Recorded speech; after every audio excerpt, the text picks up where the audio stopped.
Ons almal wil daardie een groot oomblik hê, daardie besluit, daardie gebed, daardie van nou af verander alles moment. Maar die lewe werk nie so nie.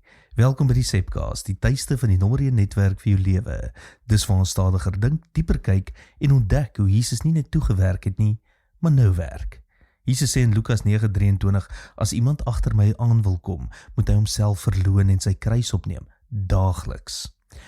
Daagliks. Dis die woord wat ons nie van hou nie, want ons wil finale oplossing sê. God gee vir ons daaglikse afhanklikheid. Oorgawe is nie iets wat jy een keer doen en klaar nie. Dit is iets wat jy oor en oor kies. Vandag, môre, weer en weer. En eerlikwaar, dit is moeilik. Want elke dag bring nuwe dinge wat jy wil beheer, nuwe vrese, nuwe onsekerhede, nuwe goed wat jy wil vasdruk. Maar elke dag bring ook dieselfde uitnodiging. Gee dit vir my, nie alles vir altyd nie, net vir vandag. En dit is hoe geloof groei.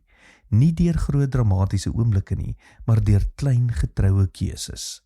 By SA Gemeente, die nommer 1 netwerk vir jou lewe, help ons mekaar om hierdie ritme te leef, nie perfek nie, maar getrou. So hier is jou praktyk vir vandag.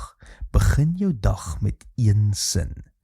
Here, vandag gee ek hierdie vir U. Noem dit sommer spesifiek en leef ligter. Tot volgende week. Mooi loop.